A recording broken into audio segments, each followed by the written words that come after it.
two-post hoist is used for servicing the underside of the vehicle. This type of hoist is generally chosen when you have to remove wheels or access suspension components because it allows full and free access underneath the vehicle. To set the two-post hoist up, you're going to be positioning 4 pads underneath the jacking points of the vehicle. If you don't know where the jacking points are, that information can be found in the service manual or in specialized guides that show where to hoist certain vehicles from. The hoist has several adapters that go with the lifting pads, such as these extension tubes that allow you to get the lifting pads close to the jacking point prior to raising the hoist. The arms themselves are comprised of multiple components that allow them to extend and position the arm, and they also pivot in and out. The lifting pads themselves are threaded, allowing for a fine adjustment. You always want to be lifting the vehicle as level as possible. Once the adapters are all in place and the lifting pads are all positioned underneath the jacking points, we're ready to look at the control for the hoist. Here you can see an electrical button that's going to provide power to the motor that pumps hydraulic fluid in to raise the vehicle. This lever leads the hydraulic pressure off, so when you want to lower the hoist, it allows that hydraulic pressure to go back into the stored reservoir, lowering the vehicle. And finally, this hoist contains a safety catch, a mechanical ratcheting mechanism, so that as you go up, locks are put in place, and this is the lever to release those locks, allowing you to lower the vehicle back down into the ground. So we are now ready to raise the vehicle. I'm going to press the power button and raise it a couple of inches off the floor, and then we're going to check to make sure everything's sitting nicely.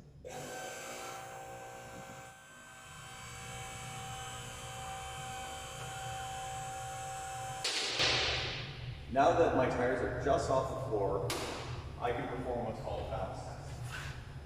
I'm going to gently rock the vehicle up and down. You can see it's not moving too far. That means that we're in a good spot with all of our hoist feet, and we're ready to lift it up.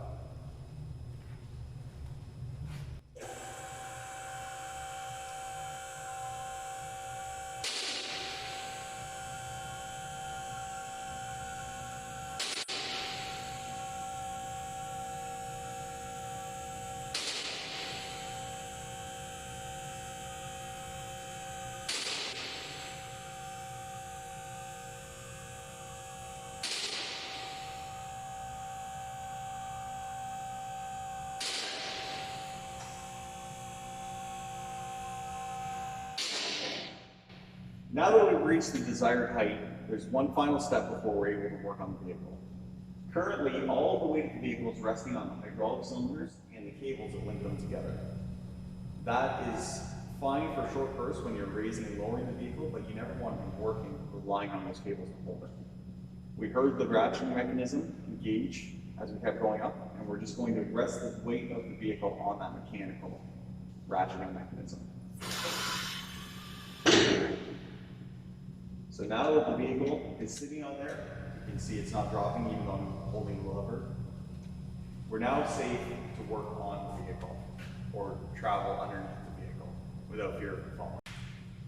When you're ready to lower the vehicle back down to the floor or even to a different height for working on it, you now have to take it off those mechanical catches. As you can see, I can put that on this lever with all my might, but I'm not going to be able to release the catches. So we're going to lift the vehicle up.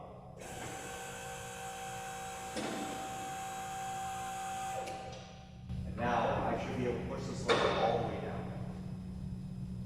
Now that the mechanical catches are fully retracted, we're able to release that hydraulic pressure and lower the vehicle.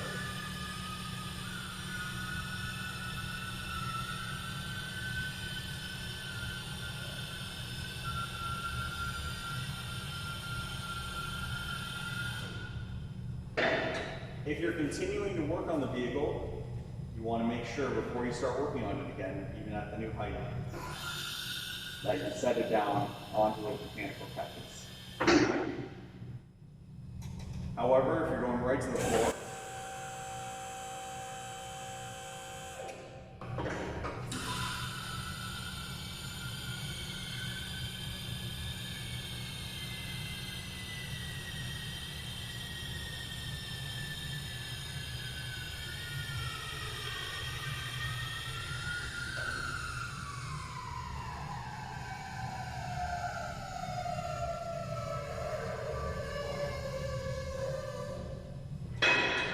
final step is to push the hoist arms out of the way